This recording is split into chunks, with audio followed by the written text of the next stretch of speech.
करके बैठ जाएं। इसकी आवाज सही है? आवाज सही है इसकी?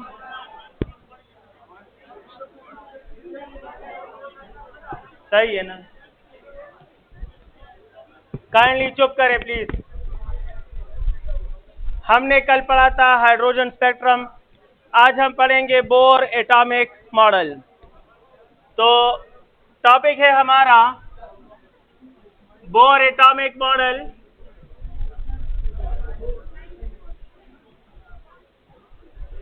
टॉपिक डिस्कस होगा बोर एटॉमिक मॉडल। इसमें हम बात करेंगे इसकी हिस्ट्री की और का बस के चुप से का ना खाना तपजूर की नवली का संग चल जाए। बस करो, चुप करो ना। जबरदस्ती कोई आपको बिठा सकता है? पागल हो, दिमाग खराब है? ये दरवाजे खुले हैं, एकेडमी का दरवाजा भी खुला, आराम से निकल जाओ और जाओ बाहर। ये क्या बात कर रहे हो जबरदस्ती बिठाए हो? इधर देखो, चुप करो प्लीज। कंटिन्यूसली बोल रहे हो, कंटिन्यूसली बोल रहे हो भाई। नीचे क्लासेस में आपकी आवाजें आ रही हैं। ना करो ना, मैं कुछ लफ्ज बोल दूंगा फिर खफा होंगे, आपके माथे मुरझा जाएंगे, मुझे कोई फर्क नहीं पड़ता। लेकिन सुनने आए हो तो सुनो, नहीं तो दरवाजा आराम से खुला हुआ है, इधर से नीचे उतरो, दरवाजे एकेडमी से निकल जाओ। History of Bohr atomic model, और history of Bohr atomic model के बाद फिर हम पढ़ेंगे पॉस्टुलेट। पॉस्टुलेट्स के बाद हम पढ़ेंगे अचीवमेंट्स, और उसके बाद जनाब लिमिटेशन। ये इस टॉपिक के एस्पेक्ट्स हैं, फैक्टर्स हैं, इन पे हम बात करेंगे। डोंट टॉक प्लीज, जनरली कह रहा हूँ डोंट टॉक। जिन दो बंदों को मैंने आपस में बात करते देखा कंटिन्यूसली, नो मतलब गप लगे होंगे क्लास अखलूरा बिया बदाना कोई गप लगे जवाब गप के दरकों हो पे खफकी ना उसमें जिकम तो खबरों का तलागो तो बस डबल वर्डिंग जवाब को स्पेसिफिकली जवाब को ब्या खफा है गो रखा। बस चुप करो, कांडी चुप करो, आराम से 10 दफा कहा चुप करो। नहीं सुनना चाहते तो गो अवे। बस चुप कहे खाना, उस दो का खबर मैं कभी वरना टारगेट कर दूंगा, रियली कह रहा हूँ। हिस्ट्री क्या है? 1913 में नील बोर ने एक स्टेटमेंट जारी किया। फर्स्ट स्टेटमेंट उसके एटॉमिक मॉडल का क्या था?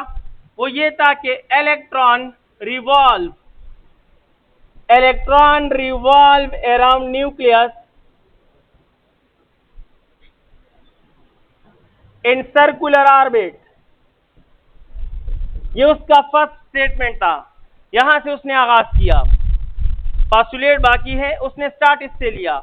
जैसे ही उसने ये स्टेटमेंट जारी किया तो जनाब इससे पहले एक स्टेटमेंट था रदरफोर्ड का, और उसमें था कि एटम के अंदर, हाइड्रोजन एटम के अंदर पॉजिटिव और नेगेटिव चार्जेस का इक्वल कंट्रीब्यूशन होता है। इसका डिस्ट्रीब्यूशन जो है वो यूनिफॉर्म होता है और इक्वल होता है।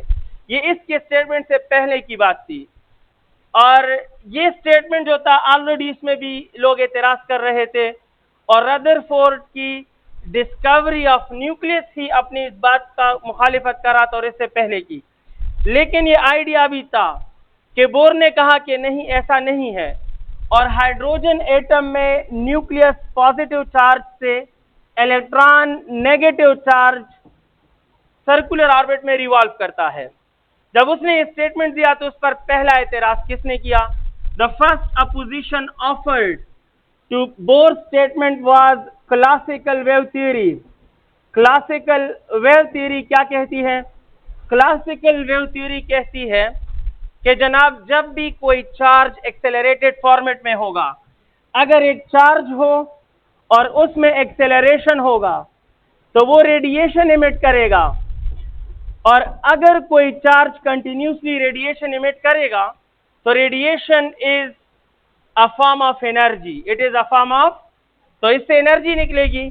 अगर इस चार्ज में यहां टोटल एनर्जी है और ये मोशन कर रहा है तो इसमें सेंट्रीपिटल एक्सेलरेशन होगा, और सेंट्रीपिटल एक्सेलरेशन है मतलब एक्सेलरेशन है। तो क्लासिकल वेव थ्योरी कहता है कि एक्सेलरेटेड चार्ज है तो ये हर पॉइंट पर रेडिएशन इमिट करेगा, इट विल इमिट रेडिएशन, ये हर पॉइंट पे रेडिएशन इमिट करेगा। अगर ये रेडिएशन इमिट करेगा तो law of conservation of energy कहता है कि energy can neither be created not destroyed. अगर आपको इससे रेडिएटेड एनर्जी मिल रही है तो कोई और एनर्जी जाया जरूर होगी, और कोई एनर्जी है ही नहीं सिवाय इसके एनर्जी के। तो इसका पहला सर्कुलेशन ज्यादा एनर्जी में होगा, फिर रेडिएशन की वजह से दूसरा सर्कुलेशन कम एनर्जी में, तीसरा उससे कम एनर्जी में, चौथा उससे कम एनर्जी में, और आखिरकार ये जाकर इस पॉजिटिव से मिलेगा।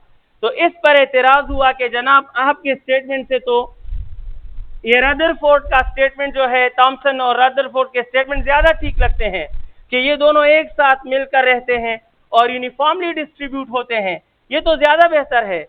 तो जनाब बोर ने इसको इम्प्लीमेंट किया, ना कि मॉडिफाई किया अपना स्टेटमेंट, बल्कि मॉडिफाई कर दिया क्लासिकल वेव थ्योरी के स्टेटमेंट को कि आपके अपने इक्वेशन में खराबी है, आपकी अपने इक्वेशन, अपने स्टेटमेंट और डेफिनेशन में आपकी कमी है।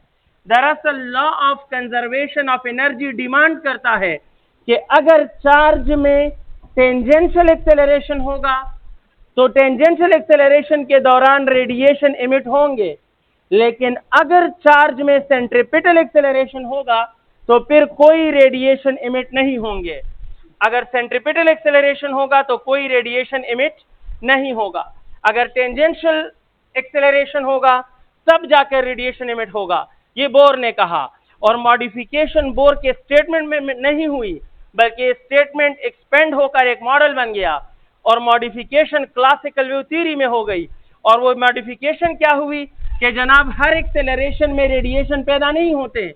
Law of conservation of energy से हम एक्सप्लेन कर सकते हैं कि टेंजेंशियल एक्सेलरेशन के दौरान रेडिएशन इमिट होंगे, लेकिन सेंट्रीपिटल एक्सेलरेशन के दौरान रेडिएशन इमिट नहीं होंगे। अब इसका रीजन क्या है, law of conservation of energy को कैसे सपोर्ट करता है?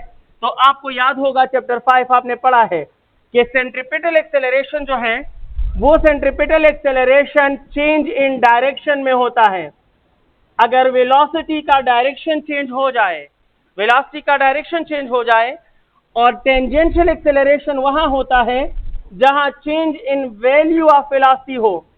अगर वेलोसिटी की वैल्यू चेंज हो जाए तो फिर टेंजेंशियल एक्सेलरेशन पैदा होता है।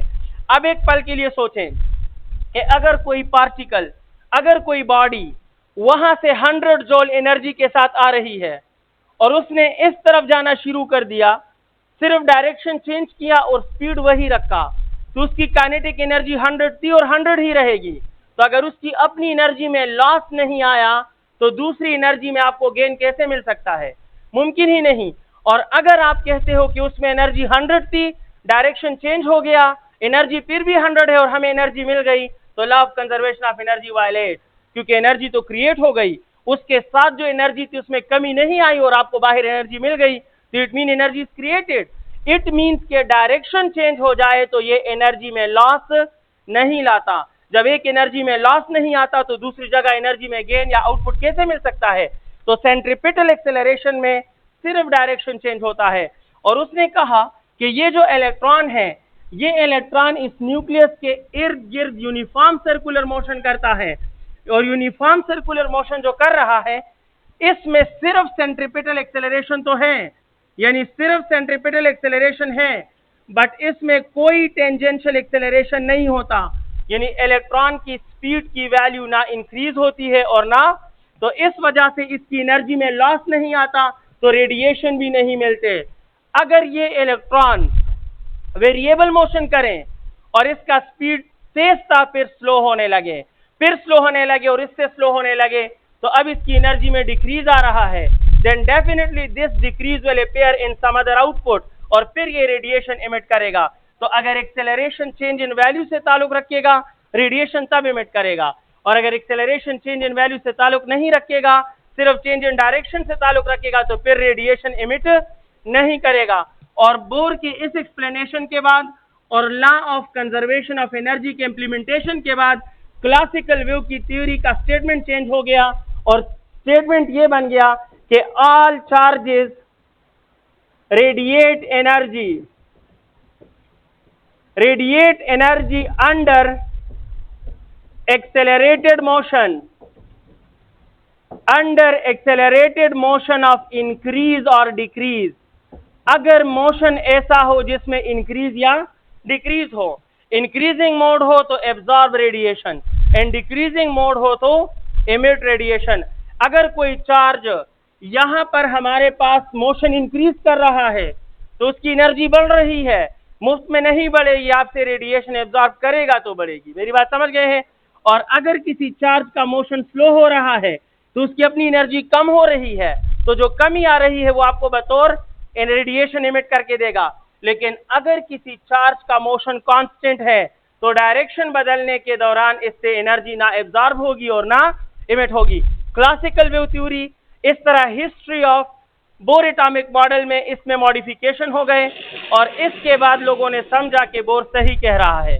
अब उसने अपना मॉडल एक्सपेंड किया पोस्टुलेट से, और इसने जो पोस्टुलेट्स दिए उसके डिटेल्स क्या हैं। द फर्स्ट पोस्टुलेट जो बोर ने प्रोवाइड किया, पहला पोस्टुलेट क्या था? फर्स्ट पोस्टुलेट ये है कि electric force between nucleus and electron play the role of centripetal force.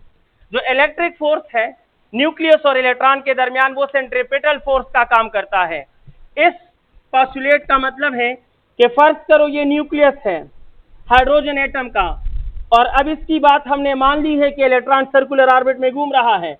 तो ये इलेक्ट्रॉन है और ये इलेक्ट्रॉन न्यूक्लियस इसको अट्रैक्ट करता है इलेक्ट्रिक फोर्स से, और बोर कह रहा है कि ये इलेक्ट्रिक फोर्स इसके लिए सेंट्रीपिटल फोर्स का काम कर रहा है। How can you justify this logically as well as the simple reference? कैसे कह सकते हो?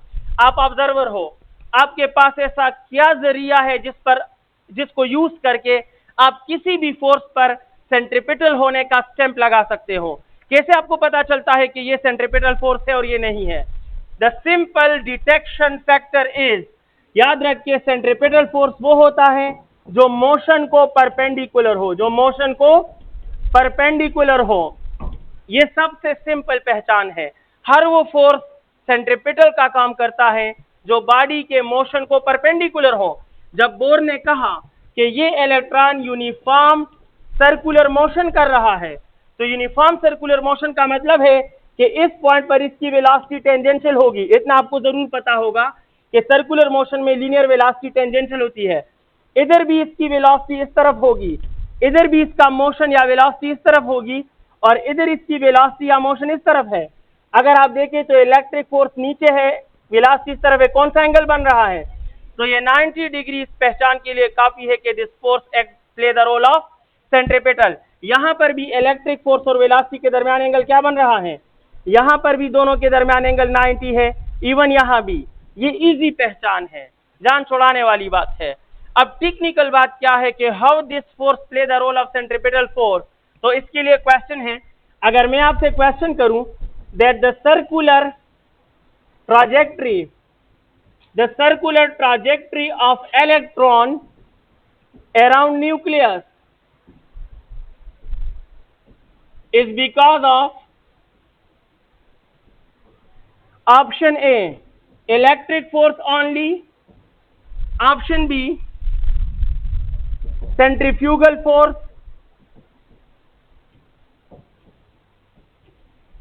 option C electric force and centrifugal force, or option D it is electric force and effect of inertia.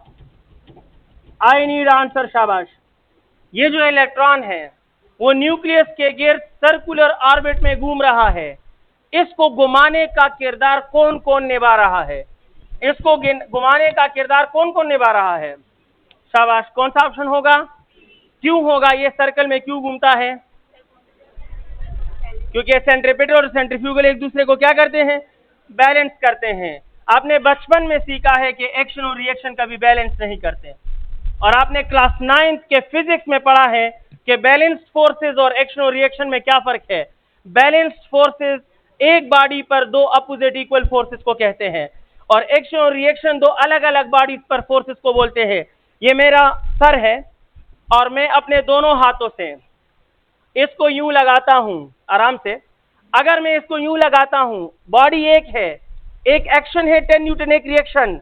मेरा मुंह ना इधर मुड़ेगा ना इधर मुड़ेगा, बिकॉज इन दोनों ने बैलेंस किया, बॉडी एक है और एक 10 न्यूटन राइट है और एक 10 न्यूटन लेफ्ट है। अब मेरे सामने कोई बंदा खड़ा हो, वो जो बातें कर रहा है, समझ आई है ना, और उसने मुझे, मैंने डांटा, उसने मुझे यहाँ लगाया, लगा के देखे, फिर देखते हैं क्या होता है।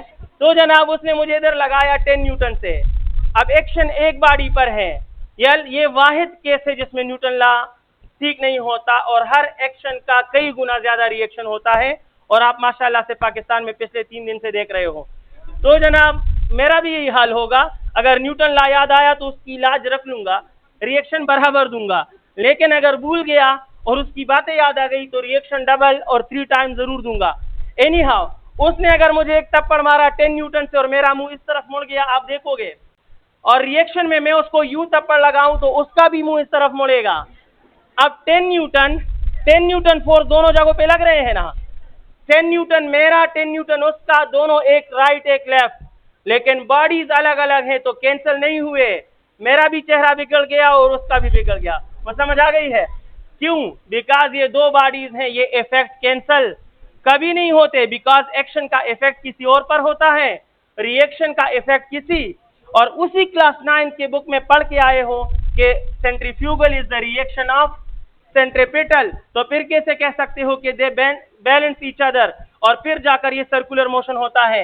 यहां कहना चाहता हूं, गौर से देखें, इस इलेक्ट्रॉन पर सेंट्रीपिटल लग रहा है जिसे इलेक्ट्रिक फोर्स कह रहे हो, और ये इलेक्ट्रॉन इस न्यूक्लियस पर सेंट्रीफ्यूगल लगा रहा है।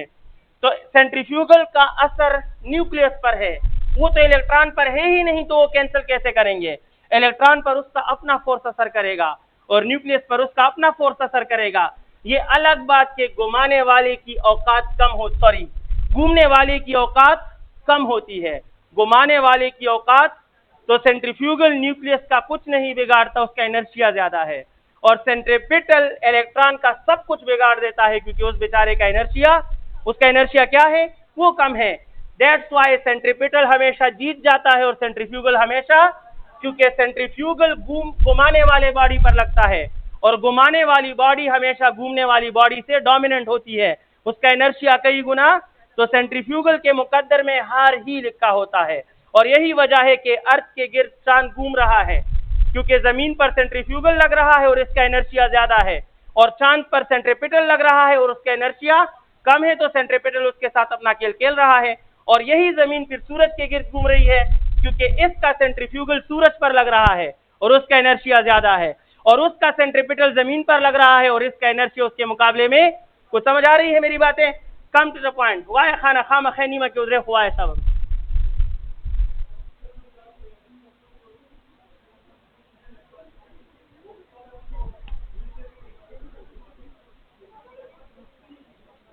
हाँ, यूनिफॉर्म स्पिनिंग होता है और न्यूटन फर्स्ट लॉ के मुताबिक होता है, a body in motion will remains in motion when net force is zero and a body at rest will remains at rest when net force is zero। तो अल्लाह ने जब इलेक्ट्रॉन को पैदा किया, स्पिन के साथ पैदा किया, और जब तक नेट फोर्स जीरो रहेगा स्पिन कायम दायम रहेगा। कुछ समझ आई है? उसम ने से चलो बैठ जाओ, आखिर में समझाता हूं, जिन्होंने सुना समझ गए होंगे। Anyhow, come to the point please. हम समझ गए कि सिर्फ इलेक्ट्रिक फोर्स का काम नहीं है, सेंट्रीफ्यूगल का तो काम ही नहीं है, क्योंकि सेंट्रीफ्यूगल तो न्यूक्लियस पर लग रहा है, वो तो इलेक्ट्रॉन पर लग ही नहीं रहा। और ये भी गलत है क्योंकि ये दोनों बैलेंस नहीं कर रहे और दोनों इलेक्ट्रॉन पर नहीं लग रहे। So the only option left कि it is because of electric force and effect of inertia, it is because of electric force and effect of inertia. अब कैसे, सुनिए प्लीज। जब इलेक्ट्रॉन को यहां पर अल्लाह ने इस मोशन में पैदा किया तो इनर्शिया कहता है कि करंट सिचुएशन को जारी रखो। Inertia always support the current situation. Body जिस हालत में हो, इनर्शिया कहता है इसी में रहो। तो इस इलेक्ट्रॉन का इनर्शिया इसे कहता है कि तुम इधर जाओ, और इलेक्ट्रिक अट्रैक्शन कहता है नीचे आओ। अगर इनर्शिया की ख्वाहिश खत्म हो गई तो ये नीचे आ जाएगा, और अगर ये खत्म हो गया तो ये गुम हो जाएगा। गुम हो जाएगा। अगर आप पत्थर को घुमा रहे हो तो पत्थर ऊपर से आपके सर पे गिर रहा है? नहीं। क्यों नहीं गिर रहा? क्योंकि जब आपने घूमना शुरू किया तो टॉप पर उसका इनर्शिया कहते हैं कि इस तरफ घूमने जाओ, और आपका हाथ का अट्रैक्शन कहता है नीचे आओ। तो दोनों के कंबाइन रास्ते से वो मिड वाला रास्ता इख्तियार करता है। ना उधर जाता है ना इधर आता है। लेकिन अगर आप ऊपर इसको रिलीज कर दो, ये खत्म हो गया तो पत्थर उस तरफ चला। इनर्शिया की बात मानता है या नहीं मानता? और अगर उधर पत्थर रेस्ट में है और आप खींचो तो आपके सर पर गिरेगा या नहीं? क्योंकि रेस्ट का मतलब है कि उस तरफ इनर्शिया का इफेक्ट क्या हो गया। कुछ समझ आ गई है? तो आप समझ गए कि इनर्शिया इस तरफ, इलेक्ट्रिक फोर्स इस तरफ, और दोनों की मौजूदगी में ये दरमियान का रास्ता इख्तियार करता है। जब इलेक्ट्रॉन इधर आता है तो इनर्शिया कहता है अब तो बदल गए, लेकिन अब ना बदलना। इनर्शिया कहता है कि अब इस तरफ जाना, और इलेक्ट्रिक कहता है इधर आना। फिर दोनों के कंबाइन इफेक्ट से ये इन बिटवीन का रास्ता अपनाता है। फिर इस पॉइंट पर इनर्शिया इस तरफ और ये इस तरफ, फिर इन बिटवीन का रास्ता अपनाता है। तो effect of inertia and electric force combinedly circular trajectory बनाता है। समझ आ गई है? In the circular trajectory of electron around nucleus कौन कौन से इफेक्ट शामिल हैं? Effect of inertia as well as the electric force. एक छोटा सा क्वेश्चन और फर्स्ट पोस्टुलेट से रिलेटेड क्वेश्चन है माय डियर स्टूडेंट। हमारा क्वेश्चन है that if the approximate mass of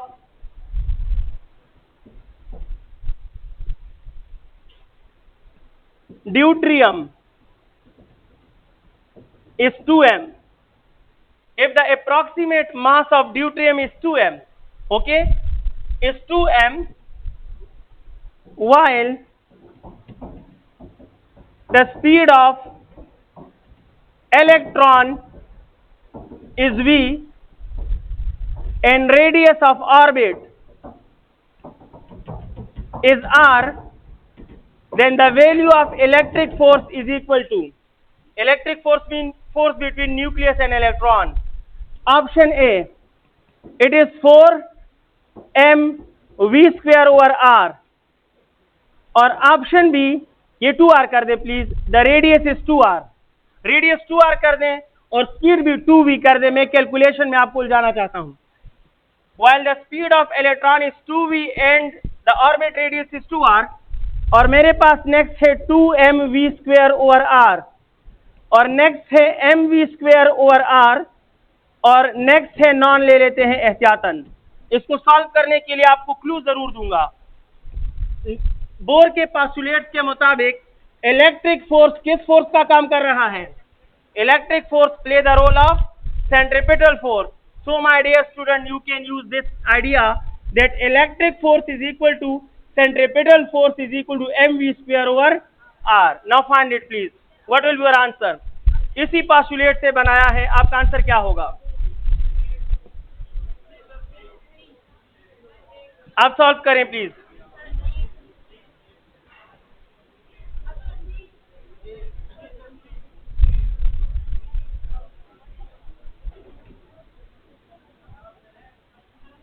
इसको सॉल्व करें, देख के सॉल्व नहीं होता यार। मैंने क्वेश्चन बनाया, मुझे नहीं पता कौन सा आंसर है इसमें।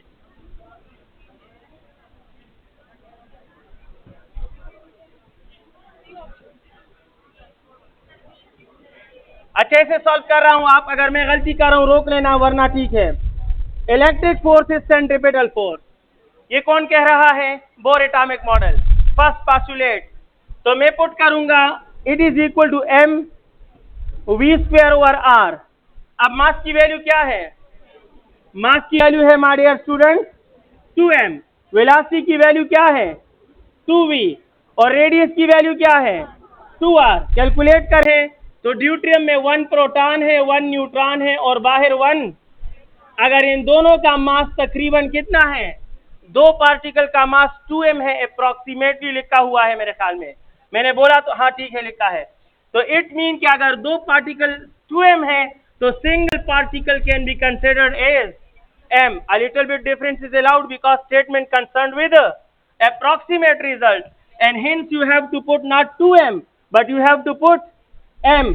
अब जब ये m है तो ये 2 होगा ही नहीं, और ये 2 इसको कैंसिल करके इसे बना देगा 2mv स्क्वायर ओवर r। और मजे की बात यह है कि गलत आंसर पहले है और सही आंसर बाद में है। समझ आ गई है? The correct answer will be 2mv square over r। समझ आ गई है आपको क्या? ये ड्यूटेरियम का एटम है, और ड्यूटेरियम के एटम में एक प्रोटॉन होता है, एक न्यूट्रॉन होता है और एक इलेक्ट्रॉन होता है। और आपने सेंट्रीपिटल फोर्स के फॉर्मूले में मास इलेक्ट्रॉन का पुट करना है।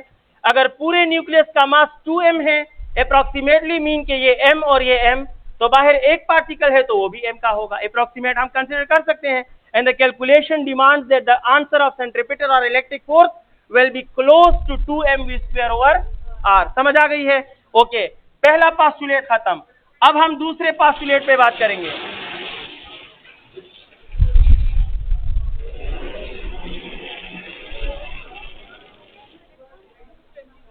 क्या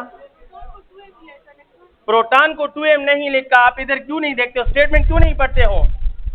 स्टेटमेंट आप मुलाहिजा करें भाई, स्टेटमेंट मैंने क्लियर कट लिखा है आपके लिए। If the approximate mass of deuterium, मैंने ड्यूट्रियम कहा, ड्यूट्रियम न्यूक्लियस कर दे, न्यूक्लियस कर दें, वरना फिर तो पूरा एटम हो जाएगा। If the approximate mass of deuterium nucleus, तो ड्यूट्रियम न्यूक्लियस का मतलब है कि proton plus neutron is equal to 2m। तो अगर एक पार्टिकल का m हो रहा है तो इलेक्ट्रॉन तो सिंगल पार्टिकल है, हम m काउंट कर सकते हैं। समझ आई है हम? ओके, नेक्स्ट पोस्टुलेट की तरफ जाते हैं। उस स्टेटमेंट में न्यूक्लियस शामिल कर दे please. Postulate number 2, second postulate. और सेकंड पोस्टुलेट में बोर ने कहा कि इलेक्ट्रॉन सिर्फ उन ऑर्बिट्स में घूमेगा, उन ऑर्बिट्स में रिवॉल्व करेगा जिनमें उसका angular momentum multiple of h/2 पाई हो। इलेक्ट्रॉन सिर्फ उन ऑर्बिट में घूमेगा जिसमें angular momentum multiple of h/2 पाई हो। एंगुलर मोमेंटम की वैल्यू होती है mv/r, और मल्टीपल के लिए हम n लिखते हैं, और h/2 पाई अपनी जगह पर। इसके अलावा ऑर्बिट नहीं बनेगा। ऑर्बिट वहां बनेगा जहां इलेक्ट्रॉन के एंगुलर मोमेंटम की वैल्यू या h/2 पाई के 1 टाइम हो, या 2 टाइम हो, या 3 टाइम हो, या 4 टाइम हो, या जो भी हो। इसमें ये n क्या है? ये ऑर्बिट का नंबर है। इस पोस्टुलेट से जो क्वेश्चन बनते हैं वो क्वेश्चन आपके सामने रख रहा हूं। Question about postulate number 2। Basic question जो बन सकता है वो ये है कि if for a hydrogen electron, if for hydrogen electron mv is equal to 5h divided by pi r, if for hydrogen electron mv is equal to 5h by pi r, in which orbit it is revolving? Option A, it is revolving in 10th orbit. Option B, it is revolving in 9th orbit. It is revolving in 5th orbit. और option D, none of these। शाबाश, आप try करें। और मैं एक और question लिख लेता हूं। Question 2 about second postulate.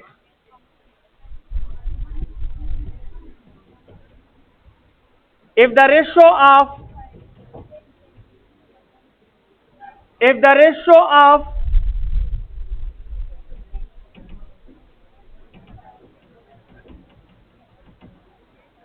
angular momentum, if the ratio of angular momentum in NH for hydrogen atom is 10/pi, if the ratio of angular momentum in NH for hydrogen atom is 10/pi, how many states are below current state? Option A 20, option B 19, option C 10, option D 9, और option E एहतियातन ले रहा हूं none of these. मैं calculate कर नहीं सकता हूं, मुश्किल है। ट्राई करें, शाबाश, इसको सॉल्व करें। क्वेश्चन नंबर फर्स्ट में ऑप्शन ए। मैं इसको सॉल्व कर रहा हूं, इसकी हेल्प से दूसरा सॉल्व करें खुद। आप कहेंगे सर आपने हमें कंडीशन दिया है कि mv is equal to 5h by pi R, यही है ना, ये गिवन कंडीशन है। सबसे पहले मैं इस r को इधर ले आऊंगा, फायदा क्या होगा, तो ये बन जाएगा mvr is equal to 5h by pi बन जाएगा।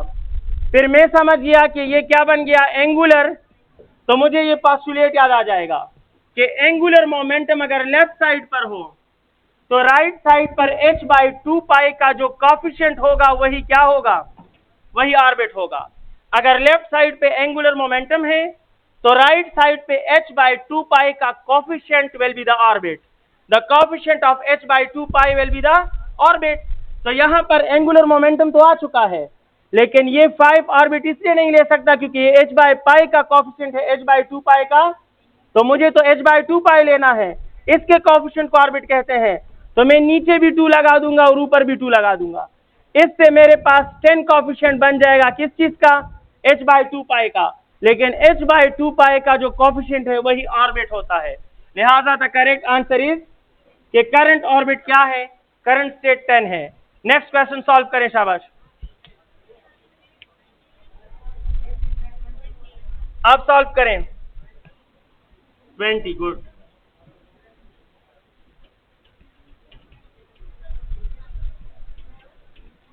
जी जी, आप बोल रही हैं, बोले, शाबाश।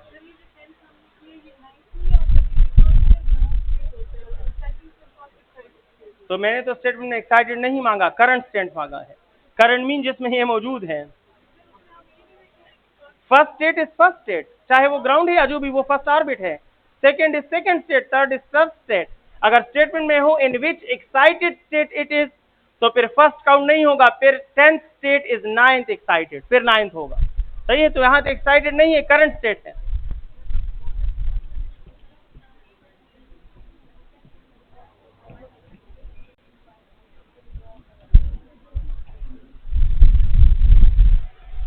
आंसर आया,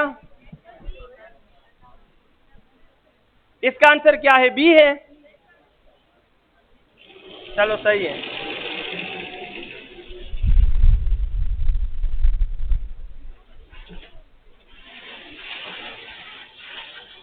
जो क्वेश्चन डिस्कशन में है जनाब, उसमें ये कहा जा रहा है कि if the ratio of angular momentum, मैं आधा आधा पढ़ रहा हूं, सॉल्यूशन कर रहा हूं उस क्वेश्चन का। इन्होंने मुझे कहा रेशियो ऑफ एंगुलर मोमेंटम, मैंने एंगुलर मोमेंटम ले लिया टॉप पे, और फिर कहा कि NH, अगर ये रेशियो हमारे पास है 10 डिवाइड बाय, अगर ये रेशियो 10 बाय पाई है, तो मुझसे कहा जा रहा है कि इलेक्ट्रॉन जिस ऑर्बिट में है, जिस ऑर्बिट में इस वक्त मौजूद है, मुझे वो ऑर्बिट मत बताओ, मुझे ये बताओ कि उस ऑर्बिट के नीचे मजीद कितने ऑर्बिट्स हैं, उसके नीचे जो ऑर्बिट्स अवेलेबल हैं वो कितने हैं, उस स्टेट, करंट स्टेट के नीचे अवेलेबल स्टेट्स कितने हैं।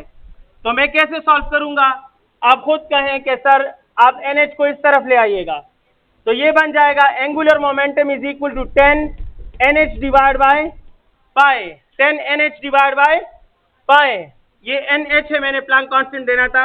एनी हाउ, अच्छा है कि ये हुआ, नॉन इसमें मैंने लिया है, नॉन है या नहीं है, नॉन है, ये N ही ऑर्बिट होता है, तो मुझे इस रेशियो में इसको शामिल नहीं, अगर क्वेश्चन को सोल्यूशन के काबिल बनाना है ना, तो इस रेशियो में ये मत कहे कि एंगुलर मोमेंटम एंड NH, बल्कि कहे the ratio of angular momentum and Planck constant.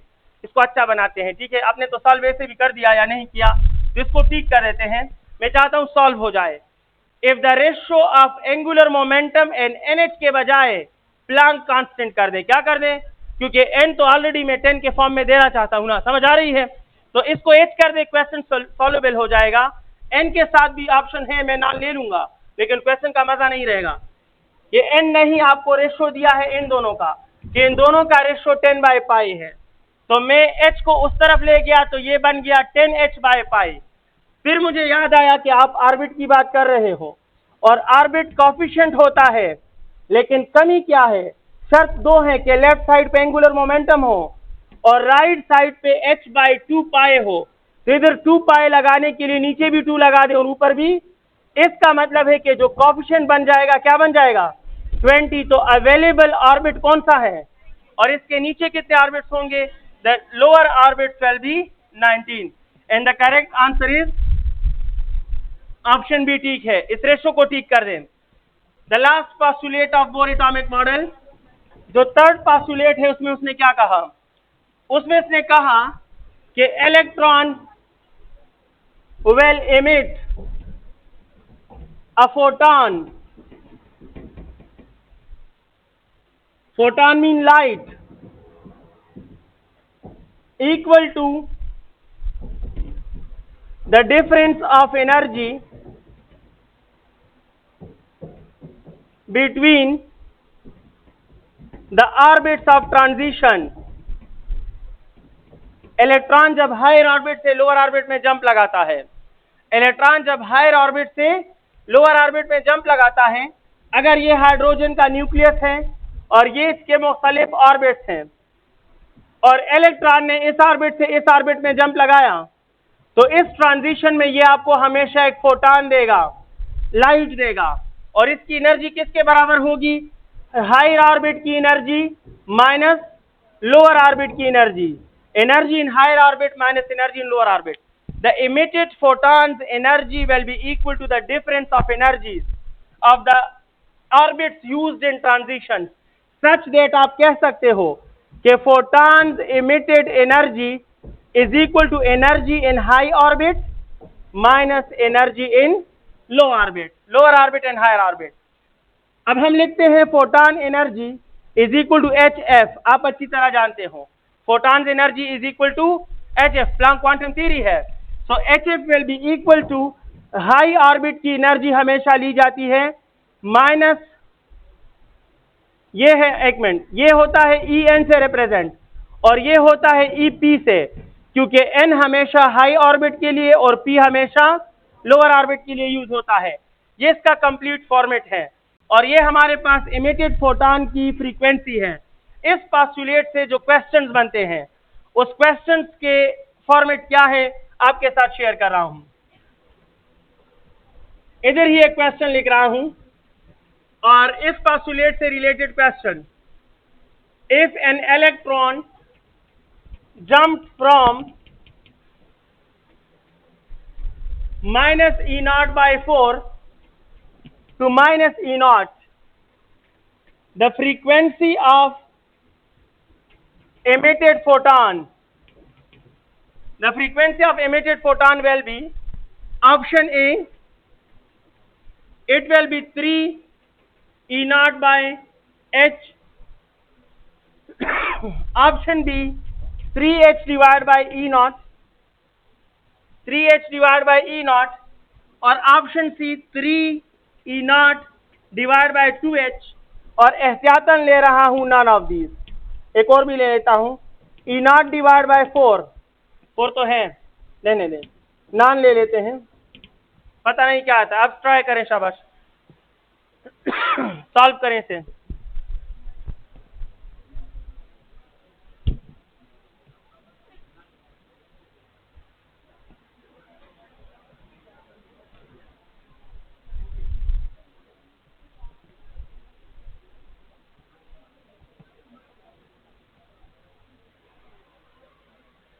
Solve कीजिएगा प्लीज, आंसर आ रहा है सामने, इक्वेशन है, वैल्यूज पुट कर देना, फ्रीक्वेंसी मालूम कर लेना। 3E0/h बनेगा, E0 bye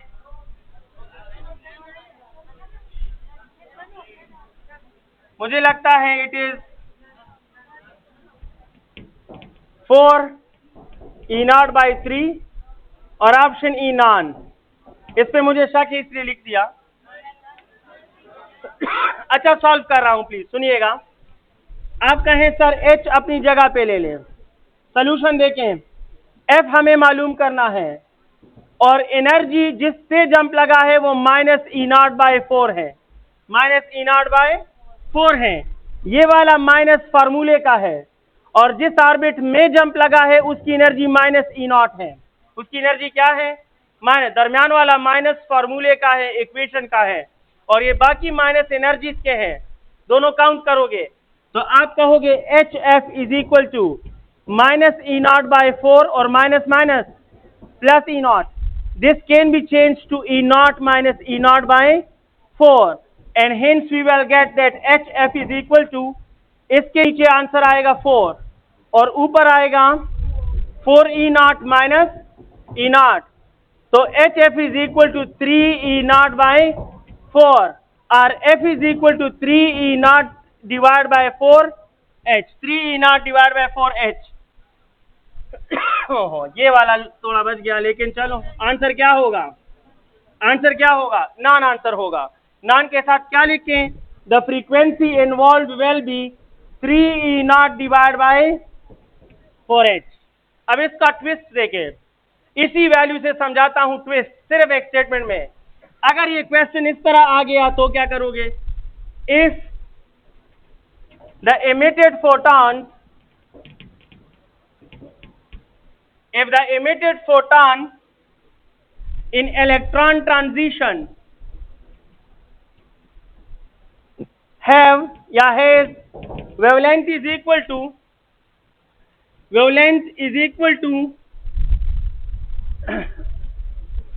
4CH by 3 E naught.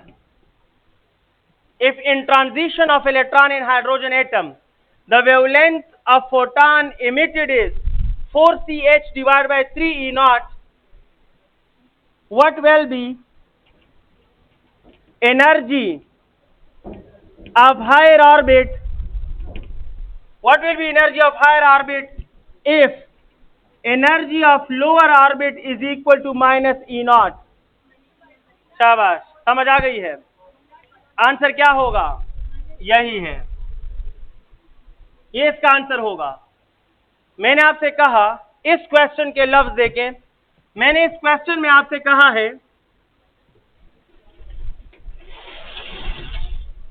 इस क्वेश्चन में जनाब आपको ये दिया है कि ये हाइड्रोजन एटम है, ये इसका लोअर ऑर्बिट है, higher orbit, lower orbit and so on. Electron ने किसी हायर ऑर्बिट से जंप लगाया है और जंप लगाया किसी लोअर ऑर्बिट में, और जंप लगाने से जो फोटॉन मिला है उस फोटॉन का वेवलेंथ है 4CH by 3 E naught. ये इसका वेवलेंथ है. emitted obtained photon is of wavelength this one. अगर इस लोअर ऑर्बिट की एनर्जी माइनस E naught है तो इस हायर ऑर्बिट की एनर्जी En क्या होगी, what will be the energy of the higher orbit. तो यही क्वेश्चन है सामने भाई, समझने वाले हो तो समझ जाओगे, फौरन कहोगे सर ये ठीक है, क्योंकि मैंने फ्रीक्वेंसी नहीं वेवलेंथ दिया, लेकिन आप वेवलेंथ ऑलरेडी जानते हो कि सर वेवलेंथ होता है C/F, होता या नहीं होता. तो F फ्रीक्वेंसी अभी अभी आपको गिवन जो मालूम हुई क्वेश्चन अबव से, ऊपर वाले क्वेश्चन में फ्रीक्वेंसी कितनी आई है आपके पास, वो आई है जनाब 4 E naught divide by 3H. 4 E naught है ना,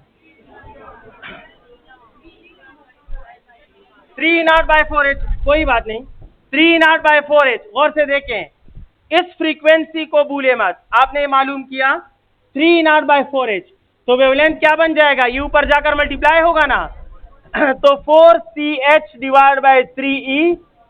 इसका मतलब ये है कि इस फ्रीक्वेंसी का ताल्लुक तो दो ऑर्बिट से ऑलरेडी है जो क्वेश्चन 1 में मेंशन है, और इस फ्रीक्वेंसी के पीछे जो लोअर ऑर्बिट है उसकी एनर्जी स्टेटमेंट में क्या थी, और हायर ऑर्बिट की एनर्जी क्या है, minus E naught divide by 4. मैंने क्वेश्चन उल्टा कर दिया, मैंने उस क्वेश्चन में दिया था कि इससे इसमें जंप लगा, फ्रीक्वेंसी क्या है तो ये मालूम हो गई. अब मैंने उसी को केस किया कि इस फ्रीक्वेंसी से वेवलेंथ मालूम किया, और मैंने कहा कि अगर वेवलेंथ इतना है, लोअर ऑर्बिट की एनर्जी इतनी है, तो हायर ऑर्बिट की कितनी होगी, तो डेफिनेटली यही होगी. समझ आ गई है. अब आप कहोगे सर ये कहाँ याद करेंगे, डायरेक्ट सोल्यूशन का तरीका क्या होगा, तो आपके पास HF is equal to En minus E naught है या नहीं है, En माइनस EP है, सॉरी, सही है. अब इस इक्वेशन को अपने लिए चेंज कर दें, H और F की जगह लिख सकते हो C/F. Lambda is equal to E N minus E P. यहाँ तो कॉमन सेंस मैंने चेक किया, इसीलिए डेटा इससे कॉपी करके यहाँ लिख दिया और मुझे पता चला कि किस हद तक आप काम कर सकते हो। एनी हाउ, डॉक्टर बनोगे, कल को हमारे आने वाली नस्लों का इलाज करोगे। हमारा दिमाग खराब है, हमें पता नहीं है सामने इस क्लास में क्या हाल करते हो। फिजिक्स नहीं होगी, यही तो इंटरेस्टिंग बात है भाई। अभी पिछले साल कई स्टूडेंट के एडमिशन हुए। G2 के क्लास की एक स्टूडेंट थी, मैं उसे मशीन कहता था, और उसका एडमिशन हुआ तो जैसे ही उसको कंटेंट मिले, बुक्स मिले फर्स्ट ईयर MBBS के, तो हंसी भी आई। उसने एक बुक की पिक्चर ली, मुझे सेंड की, और उसमें इतनी बड़ी बुक थी, उसमें लिखा था मेडिकल फिजिक्स। क्या लिखा था? मेडिकल फिजिक्स लिखा था। तो don't worry, first year MBBS में भी मेडिकल फिजिक्स से आपका वास्ता रहेगा, और आप देख लोगे कि बहुत कुछ आपने FSC में फिजिक्स में पढ़ा है, वहाँ के पेपर को प्रिपेयर करने के लिए आपकी हेल्प करेगा। और 2019 में जब कोविड स्प्रेड था, तो मेरे वालिद साहब कोविड से सख्त सिवियरली अफेक्टेड थे, और वो बेड पे बैठे थे कॉम्प्लेक्स हॉस्पिटल में, हैदराबाद मेडिकल कॉम्प्लेक्स में। तो जनाब मैं उनके साथ एज अटेंडेंट था, डॉक्टर आते थे। मैंने उस रूम पर 14 डेज तकरीबन मैं उनके साथ रहा रूम में। तो मैंने नोट लिखे, बेशुमार डॉक्टर आए चेकिंग के लिए वगैरह। मेरा भाई की ऑलरेडी कोविड वार्ड में ड्यूटी थी, तो इसलिए ज़्यादा उनके टीचर्स भी आते थे चेक करने के लिए। तो मैंने देखा जनाब, डॉक्टर ने एनालिसिस बेशक किए, लेकिन कोई एक इंस्ट्रूमेंट जो डॉक्टर ने किसी भी टेस्ट में यूज़ किया, उसमें हर जगह फिजिक्स का इन्वॉल्वमेंट था। ऑक्सीजन सिलेंडर में फ्लूइड डायनामिक्स इन्वॉल्व था, और स्टेथोस्कोप में फ्लूइड डायनामिक्स इन्वॉल्व था। लाइव ऑसिलोस्कोप में जिधर लगाकर पल्स रेट चेक करते हैं या सैचुरेशन चेक करते हैं, ऑसिलोस्कोप में कैथोड रे ऑसिलोस्कोप इन्वॉल्व है। तो मैंने तकरीबन 11 ट्रिक्स ऑफ ट्रीटमेंट उन्होंने अप्लाई किए मुख्तलिफ एनालिसिस और ट्रीटमेंट में, और 11 के बेसिक प्रिंसिपल मैंने FSC के फिजिक्स में ढूंढे कि ये यहाँ से है, ये यहाँ से है। मजा है था। वैसे मैं तो बस टाइम गुजार रहा था, वालिद साहब की तबीयत बेहतर हो रही थी तो खुशी भी मिल रही थी और एंजॉय भी कर रहा था। लेकिन वैसे माय डियर स्टूडेंट, फिजिक्स जरूरी नहीं आप इल्म में यूज करो। फिजिक्स आपकी मेंटल एबिलिटी चेक करता है, किस हद तक हैंडल कर सकते हो किस टफ सिचुएशन को। समझ आई है ना? जो हमारी आने वाली नस्लें हैं वो कीमती हैं, और जो आप जैसे डॉक्टर होंगे तो उनके पास हम सोच समझ कर भेजेंगे। योशल जली पे खफा Singh HC by lambda EN minus AP। अब देखिए भाई, सॉल्व करें इसको। अब समझ आ गई है? कहे सर ये तो कांस्टेंट है, ये कांस्टेंट है। आपने हमें वेवलेंथ दिया है, आपने EP हमें दिया है, बस इसको मालूम करेंगे। अब तो प्योर कैलकुलेशन होगी, मतलब लैम्डा की वैल्यू इधर पुट करो, EP की वैल्यू इधर पुट करो, इसको मालूम करो, आपको यही आंसर मिलेगा। और कैलकुलेट करके जरूर देखना, you will find minus E0 divide by 4। ये बोर एटॉमिक मॉडल के पोस्टुलेट से आगे बढ़ना चाहते हो। आपको पता है अंदाजे बयां गर्चे मेरा शौक नहीं है, तो माय डियर स्टूडेंट पतली कली से निकल जाएं, नो क्वेश्चन इज अलाउड, आराम आराम से निकल जाएं, शाबाश। जिसको सुनने के शौक नहीं, हमें सुनाने का भी इतना खास शौक नहीं, गला ऑलरेडी दर्द कर रहा है। थैंक यू, आ जाइए।